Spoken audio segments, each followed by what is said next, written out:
CMAचा जो मॅनेजमेंटचा आपण काल लेक्चर स्टार्ट केलेलं आहे, त्याच्यातलं आज दुसरं लेक्चर आपल्याला बघायचं आहे.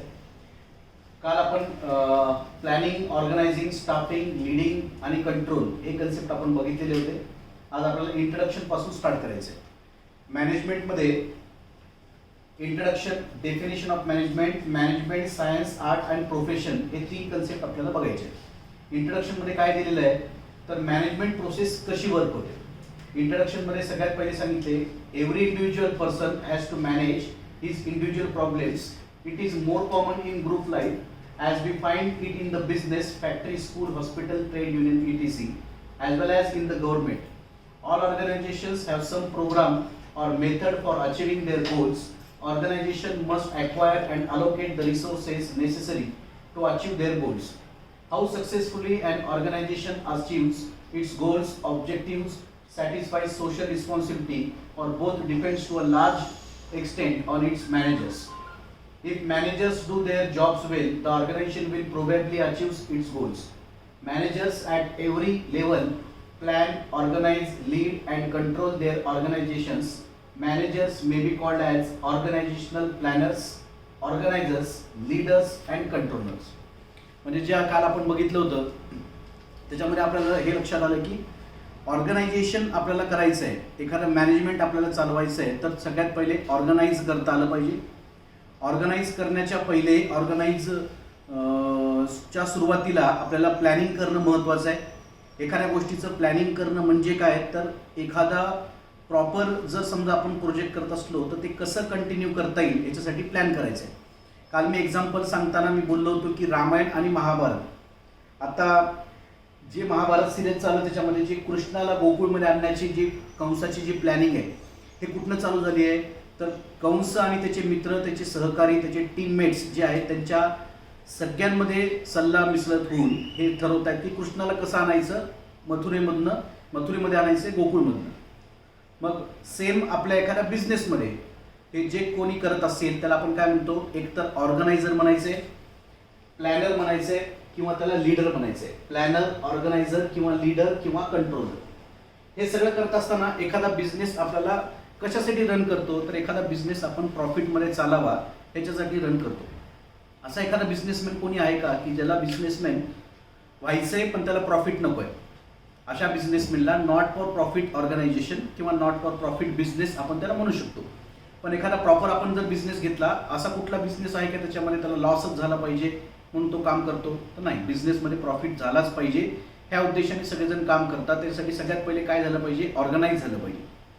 ऑर्गनाईज करत असताना, स्टाफिंग करत असताना, प्लॅनिंग करत असताना, ते कंट्रोल करत असताना त्याच्यावरती लीड करणं महत्त्वाचं आहे आणि त्याच लीड करणाऱ्याला आपण लीडर म्हणतो. हे काल आपण बघितलं. इंट्रोडक्शनमध्ये आपल्याला मॅनेजमेंटची डेफिनेशन बघायची. तर मॅनेजमेंटची डेफिनेशन बघण्याच्या सुरुवातीला द पिरियड बिटवीन 1700 ही लाईन बघा. The period between 1700 and 1850 is highlighted by the industrial revolution and the writings of the classical economist. Economics सगळे एकत्र आले आणि 1700च्या दशकात 1700 ते 1850 150 वर्षात त्यांनी उत्क्रांती केली. उत्क्रांती केली म्हणजे त्यांनी रिव्होल्यूशन आणलं. रिव्होल्यूशन आणलं म्हणजे काय, वेगवेगळ्या टेक्निक्स आणल्या. वेगवेगळ्या टेक्निक्स म्हणजे 1700च्या पूर्वी जर समजा एज्युकेशन फील्ड असेल तर एज्युकेशन फील्ड ही जी चालायची ते कशी चालायची, तेव्हा मार्कर, बोर्ड, डस्टर अशा गोष्टी नव्हत्या. मग तेव्हा काय होतं तर 1700च्या पूर्वी जे काही असेल त्याच्यात उत्क्रांती घडून आणली. ते कसं शिकवायचे, गुरुकुल सिस्टीम होती.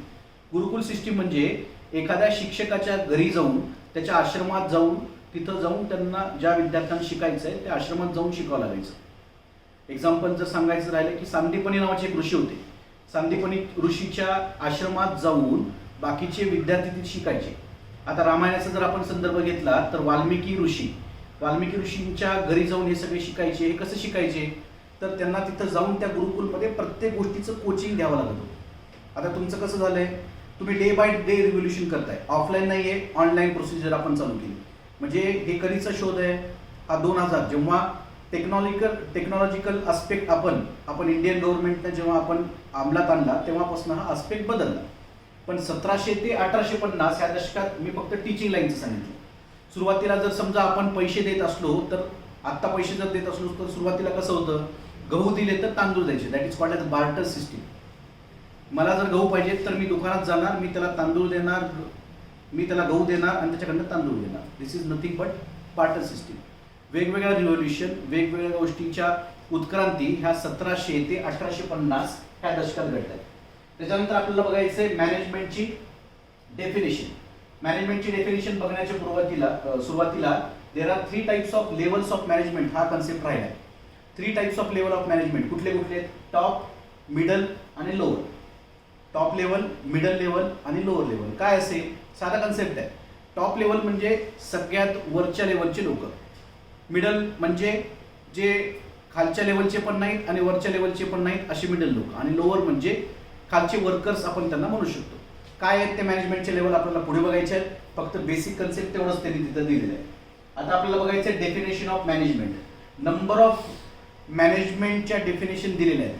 इकॉनॉमिक्सच्या डेफिनेशन देणाऱ्या किंवा इकॉनॉमिक्समध्ये उत्क्रांती करणाऱ्या लोकांना आपण इकॉनॉमिस्ट म्हणतो, पण मॅनेजमेंटमध्ये तसं नाही आहे. एक आहे सायंटिफिक फादर आणि दुसरा आहे नॉर्मल फादर. समजण्यासाठी सांगतोय, 2 प्रकारचे फादर आहेत मॅनेजमेंटचे, एक सायंटिफिक फादर आणि दुसरा एक फादर. एकाला म्हणतो आपण फादर ऑफ मॅनेजमेंट आणि दुसरा आहे सायंटिफिक फादर ऑफ मॅनेजमेंट. ह्यांनी काय लावलंय बाबा, तर ह्यांनी या सगळ्या गोष्टी एका ह्याच्यात लेवलमध्ये आणलेल्या आहेत. Top level of management, middle level of management, lower level of management. 3 प्रकारचे मॅनेजमेंटचे लेवल असतात. कुठल्या कुठल्या? Top, middle, level. हे कोणी हुडकून काढले? तर father of scientist, father of management किंवा सायंटिफिक फादर ऑफ मॅनेजमेंट. 2 प्रकारचे फादर आहेत. ते काय त्यांनी उत्क्रांती केली, कशी केली ते आपल्याला सिलेबसमध्ये बघायचं आहे. सुरुवातीला डेफिनेशनमध्ये बघत असताना Henri Fayol, Peter Drucker, Koontz, O'Donnell आणि जॉर्ज टेरी असे वेगवेगळे लोक आहेत. ह्यांनी मॅनेजमेंटच्या डेफिनेशन दिलेले आहेत. पण सगळ्यात सोपी डेफिनेशन आहे पीटर ड्रकरची. काय म्हणतोय? A management is what management does. सोपी डेफिनेशन. बाकीचे हे हुशार लोक आहेत. काय? जॉर्ज टेरीची डेफिनेशन काय? Management is a distinct process perform to determine and accomplish state objective by the use of human beings and other resources. म्हणजे तुमचं फाउंडेशन पास होऊन तुम्ही इंटरला जाताल पण ही डेफिनेशन पाठ होणार नाही, अशी ही डेफिनेशन. सगळ्यात सोपी आणि साधी डेफिनेशन आहे पीटर ड्रकरची. पीटर ड्रकर काय म्हणतो? A management is what management does. हे डेफिनेशन आहे. पीटर ड्रकर काय म्हणतोय? A management is what management does. म्हणजे मॅनेजमेंट ह्या शब्दाचा अर्थ काय आहे? तर मॅनेजमेंट शब्दच सांगतो की मॅनेजमेंट काय आहे. कळतंय? म्हणजे काय ते बघा, एक्सप्लेन करतो. मॅनेजमेंट म्हणजे काय? तर मॅनेजमेंट म्हणजे सगळ्या गोष्टी प्रॉपर करणं. हे बरोबर आहे का? हो. मॅनेजमेंट म्हणजे काय? तर सगळ्या गोष्टी सिक्वेन्समध्ये करणं. हे पण मॅनेजमेंटची डेफिनेशन आहे का? हो, हे पण मॅनेजमेंटची डेफिनेशन आहे. सगळ्या गोष्टी प्रॉपर करणं, सगळ्या गोष्टी सिक्वेन्समध्ये करणं, सगळ्या गोष्टी व्यवस्थित ऑर्गनाईज करणं, सगळ्या गोष्टी स्टाफ न करणं, सगळ्या गोष्टी लिडिंग न करणं आणि सगळ्या गोष्टी कंट्रोल न करणं, ह्या सगळ्यांची खिचडी म्हणजे मॅनेजमेंटची डेफिनेशन. आणि ते पीटर ड्रकरने एका सेंटेन्समध्ये सांगितले. A management is what management does. कळतंय? ही डेफिनेशन सगळ्यांनी पाठ करायचे. Peter Drucker, a management is what management does. A management is what management does. A management is what management does. Definition बघितल्यानंतर आपल्याला पुढचा कन्सेप्ट बघायचा आहे की मॅनेजमेंट सायन्स आहे, आर्ट आहे का प्रोफेशन आहे. आता हा खूप सोपा आणि साधा कन्सेप्ट आहे. मॅनेजमेंट सायन्स आहे, आर्ट आहे का प्रोफेशन आहे. तुम्हाला काय वाटतंय? मॅनेजमेंट सायन्स आहे का? तर मॅनेजमेंट सायन्स आहे. कसं? बघा, मॅनेजमेंट सायन्स आहे कारण त्याला सिक्वेन्समध्ये करायचं आहे. जसं आपण कॉमर्समध्ये आपल्या अकाउंट्समध्ये आपण काय करतो की सगळ्यात पहिले transaction, journal, ledger, trial balance, trading account, profit and loss, balance sheet हे सिक्वेन्समध्ये करतो. बरोबर? सायंटिफिकली जर समजा एखाद्या पेशंटला आता जे करोना चालू आहे त्या करोनावरती डॉक्टर लोक, नंतर सायंटिस्ट लोक रिसर्च करतायत की एखादी लस त्यांना काढता येईल का ज्याच्यामुळे हा करोना कंट्रोलमध्ये आणता येईल. मग हे करत असताना सगळ्यात पहिले त्यांनी काय रिसर्च करणार? एखादी लस तयार केल्यानंतर डायरेक्ट माणसावरती ऑपरेट करतात का? तर नाही. एखाद्या माकडावरती किंवा एखाद्या प्राण्यावरती त्याच्यावरती पहिले ट्रीट करतात, त्याच्यावरती त्याचा इफेक्ट बघतात. आता सगळ्यात पहिले माकडावरती का करतात? कारण आपण सगळेजण माकडाचे वंशज आहोत. उत्क्रांती आपली झाली आणि त्याच्यानंतर आपलं मानवात रूपांतर झालं. प्रत्येकाला पहिली शेपूट होती. म्हणजे ही जी उत्क्रांती झालेली आहे ह्या इव्हॉल्युशननुसार मॅनेजमेंटमध्ये सुद्धा इव्हॉल्युशन झालेलं आहे. मग हे मॅनेजमेंट काय झालं? तर सायन्स झालं. मॅनेजमेंट सायन्स काय त्याचा अर्थ कळाला. नंतर मॅनेजमेंट काय त्यांनी सांगितले, मॅनेजमेंट आर्ट पण आहे. मॅनेजमेंट आर्ट आहे का? तर हो, मॅनेजमेंट आर्ट आहे. सगळ्या गोष्टी transaction journal, ledger, trial balance, trading account, profit and loss, balance sheet, ह्या गोष्टी एंट्रीवरनं होणार आहेत. एक्झाम्पल, जर समजा वैष्णवीनं अमृताला 500 रुपये दिले, वैष्णवीनं अमृताला जर 500 रुपये दिले, हे ट्रान्झॅक्शन झालं तर त्याचं रेकॉर्ड होणार आहे. ट्रान्झॅक्शन जर झालं तर त्याची जर्नल एंट्री पास करणार आहे. जर्नल एंट्री जर पास केली तर त्याचे आपण लेजर करतो, लेजर केलं तर ट्रायल बॅलन्स होणार आहे, ट्रायल बॅलन्स केलं तर trading account, profit and loss, balance sheet म्हणजे आपण फायनल अकाउंट करणार आहोत. म्हणजेच हे काय आहे तर प्रॉपर एक आर्ट आहे. आपण अकाउंटिंगच्या भाषेमध्ये करतोय, अकाउंटिंगमध्ये करतोय, त्याच्यामुळे त्याला अकाउंट्स म्हणूयात, कॉमर्स म्हणूयात. पण हे एक आर्ट आहे. आर्ट म्हणजे कला. ह्या सगळ्या गोष्टी सिक्वेन्समध्ये मॅनेज करणं ही सुद्धा एक कला आहे. एक्झाम्पल, मी कालच्या लेक्चरमध्ये तुम्हाला सांगितले की जर समजा तुम्हाला पोहे करायचे असतील तर मला जर समजा माझ्या घरात पाहुणे आलेत आणि मला पोहे करायचे आहेत त्यांच्यासाठी, तर मी काय करणार, सगळ्यात पहिले मार्केटमध्ये जाणार, दुकानात गेलो, दुकानात गेल्यानंतर पहिले पोहे घेतलो, घरी आलो, थांबलो, त्यांच्यासोबत गप्पा मारल्या. नंतर लक्षात आलं अरे शेंगदाणे राहिले, पुन्हा दुकानात गेलो, पुन्हा शेंगदाणे घेऊन आलो. नंतर माझ्या लक्षात आलं अरे तेल पण विसरले, मग तेल पण घेऊन आलो, पुन्हा गेलो, दुकानात तेल घेतलं, पुन्हा बसून त्यांच्यासोबत गप्पा मारल्या. नंतर लक्षात आलं अरे मीठ पण राहिले, पुन्हा दुकानात गेलो, मीठ घेतलं, पुन्हा आलो. अशा प्रकारे माझ्या घरात आलेले पाहुणे मला कंटाळून त्यांच्या घरी निघून गेले. हे का असं होणार? कारण जर समजा प्रॉपर मॅनेजमेंट करता आलं नाही तर ती एक कला आहे. पोहे करणं किंवा घरात आलेल्या पाहुण्यांना खाऊ घालणं ही सुद्धा एक कला आहे. ती कुठल्या प्रकारे आली पाहिजे तर त्या सगळ्या गोष्टी जमल्या पाहिजे. बरं, सगळ्या गोष्टी माझ्या घरात आहेत आणि मला पोहेच करता येत नाही तर, म्हणजे सगळ्या गोष्टी प्रॉपर सिक्वेन्समध्ये करणं ही एक कला आहे. त्याच्यामुळे मॅनेजमेंट हे सायन्स पण आहे आणि आर्ट पण आहे. नेक्स्ट आहे management is a profession. Management हे प्रोफेशन आहे का तर मॅनेजमेंट प्रोफेशन पण आहे. का त्याला प्रोफेशन म्हणता येईल? CA, CS, CMA आपण त्याला प्रोफेशनल डिग्री म्हणतो.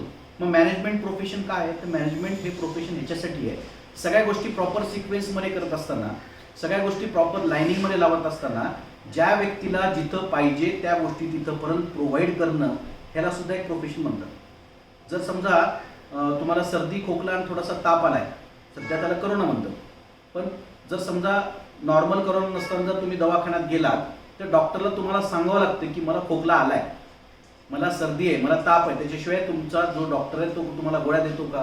नाही. आज माझ्या वडिलांचा हात दुखत होता, मी त्यांना ऑर्थोपेडिककडेच घेऊन गेलो. MBBS साधा डॉक्टर आहे, गल्लीतला कॉलनीतला कॉर्नरला थांबलेला डॉक्टर आहे, त्याचं दुकान आहे, त्याचं हॉस्पिटल तिथं आहे, मी तिथं जातोय आणि वडिलांना दाखवून येतोय, असं होणार आहे का? प्रॉपर जो आपल्याला त्रास होतोय त्या डॉक्टरकडे. म्हणजेच काय, प्रॉपर ह्या शब्दाचा अर्थच असा आहे की management is a profession.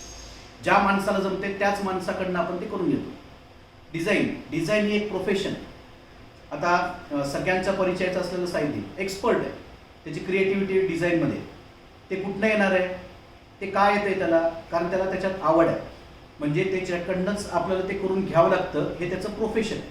Management is an art, science and profession. आता बघा, सायलीपचंच एक्झाम्पल कंटिन्यू करतो. सायलीपला ते करता येतं, हे त्याच्यात कला आहे. आर्ट कळलं. नंतर काय विचार, आपण काय काय बघितलं, मॅनेजमेंट इज ॲन आर्ट, नंतर सायन्स. सायन्स काय, त्याला काही ना काहीतरी डोकं सिक्वेन्समध्ये लावून त्याला ते करावं लागतं, त्याच्यामुळे ते सायन्स म्हणजे with the use of computer, laptop और मोबाईल तो करतो, म्हणजे सायन्सचा यूज घेतोय. आणि प्रोफेशन म्हणजे काय, प्रोफेशन म्हणजे वेगवेगळ्या प्रकारच्या क्रिएटिव्हिटी किंवा त्याचं थोडंसं जास्त नाही पण असलेलं थोडंसं डोकं वापरून तो डिझाईन करतो, म्हणजे management is an art, science and profession. आणि त्याला खूप आवड आहे. जर समजा तुम्ही सांगितलं राई सायदीप अशी मला डिझाईन पाहिजे तर तो लगेच तयार होतो. का? कारण त्याच्यात ती कला आहे. Management is an art, science and profession. तिन्ही कन्सेप्ट कळाले. पुढचा कन्सेप्ट बघूया. 9.4 मध्ये तुम्हाला सांगितले मॅनेजमेंट प्रिन्सिपल्स. मॅनेजमेंट प्रिन्सिपल्स हा सगळ्यात महत्त्वाचा आणि सगळ्यात इम्पॉर्टंट असलेला कन्सेप्ट आहे. FW टेलरनं सांगितलेलं आहे. काय सांगितलंय तर the principles of management are statements of fundamentals truth which can be use by the managers as guidelines for decision making and the action under different situation. Over the years management thinkers have developed different theories and principles from their experiments and experiences. याच्यामध्ये सगळं आपल्याला संदर्भ पडतो. काय केले scientist लोक, मला सांगा तो न्यूटन बसला होता, कुठे बसला होता? सफरचंदाच्या झाडाखाली बसला होता. खरं माहिती आहे का सफरचंदाच्या झाडाखाली बसला होता? आंबा असू शकतो, दुसऱ्या गोष्टी असू शकतात, पण कुठला? सफरचंदाच्या खालीच बसला होता. बरं, सफरचंद खाली पडला. सफरचंद खाली पडल्यानंतर आपण काय केलं? त्याला काय शोध लावला की गुरुत्वाकर्षणचा म्हणजे न्यूटन्स लॉ ऑफ ग्रॅव्हिटेशनचा त्यानं शोध लावला. अरे वा वा वा वा, सगळ्या लोकांनी कौतुक केलं. आंबा, सफरचंद, चिकू किंवा कुठलंही फळ जर आपण घेतलं, असं कुठलं फळ आहे का की जे वरून खाली पडत नाही? सगळेच फळं झाडावरूनच खाली पडणार आहेत. म्हणजे त्या एकतर सफरचंदाचं नशीब चांगलं, नाही तर न्यूटनचं नशीब चांगलं. आपल्या डोक्यावर जर समजा सफरचंद पडला तर आपण गप खाणार आणि विषय कंप्लीट करणार, कारण आपण न्यूटन नाही घेतो. बरोबर.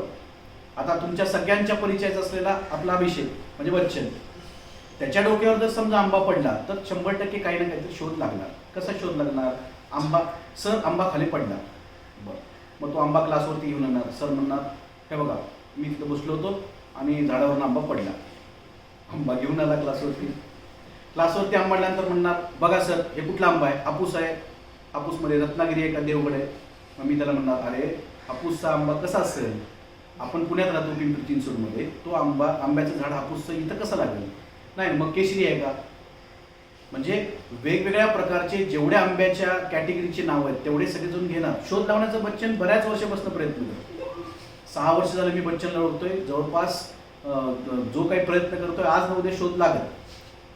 म्हणजे ज्या प्रकारच्या वेगवेगळ्या लेवलच्या स्टुडंटच्या आपल्या क्लासमध्ये भरणा आहे, त्याच प्रकारच्या सगळ्या लेवलच्या लोकांनी, मॅनेजमेंटच्या लोकांनी वेगवेगळे थेरीज, प्रिन्सिपल सोडून काढले with their experiments and experiences. त्यांनी फार वेगळं काही केलेलं नाही. रोज एक्सपेरिमेंट वेगळं करायचं. कसा एक्सपेरिमेंट वेगळं करायचं बघा.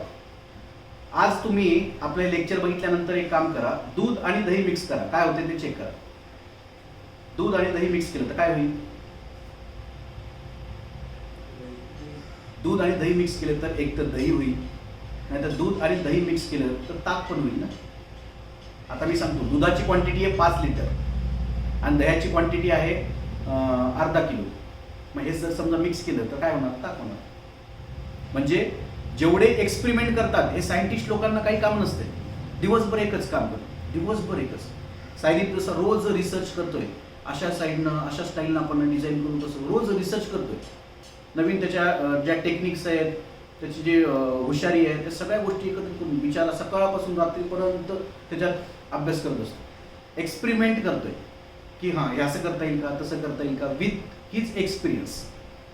आता सगळ्यांचे परिचय असलेले आपले Venkatesh sir, with their experience एका वेळेस 4 क्लास हँडल करतायत. एक्सपिरियन्स कुठनं आला?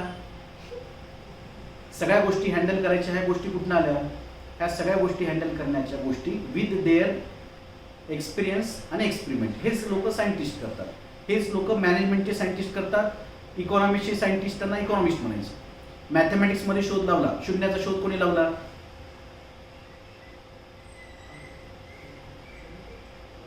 तू नाही लावला. त्याच्याकडे बघू नको, ते नाही लावला. शून्याचा शोध कोणी लावला? तर आर्यभट्टने लावला. मग शून्याचा शोध आर्यभट्टने लावल्यानंतर मॅथमॅटिशियन त्याला म्हणतात. म्हणजे मॅथ्समध्ये काही चांगलं काम केलं मॅथमॅटिशियन, नंतर सायन्समध्ये चांगलं काम केलं सायंटिस्ट, इकॉनॉमिक्समध्ये चांगलं काम केलं त्याला इकॉनॉमिस्ट, मॅनेजमेंटमध्ये चांगलं काम केलं त्याला डायरेक्ट फादर म्हणतात. एक तर फादर नाही तर दुसरा सायंटिफिक फादर. म्हणजे फादरच्या वरचा म्हणजे आपला आजी आपण म्हणू शकतो, फादर आणि सायंटिफिक फादर. बॅक टू आपला सब्जेक्ट. जर आपण बघितलं तर मॅनेजमेंट प्रिन्सिपल्समध्ये विथ देअर एक्सपेरिमेंट्स आणि एक्सपिरियन्सेस आणि ओव्हर द इयर्स, म्हणजे रोज नाही तर रोज काही ना काहीतरी नंबर ऑफ इयर्समध्ये ते शोध लावत चालले की हे कसं चालेल, ह्या गोष्टी अशा केल्या तर. एक साधा एक्झाम्पल बघा, ते पुढे एक्झाम्पल मला एक्सप्लेन करायचं पण आत्ता सांगतो. त्याचा संदर्भ असा आहे की जर समजा टॉप लेवलचं, मिडल लेवलचं आणि लोअर लेवलच्या लोकांना, वर्कर्स लोकांना काहीतरी काम आहे. म्हणजे एक्झाम्पल घ्यायचं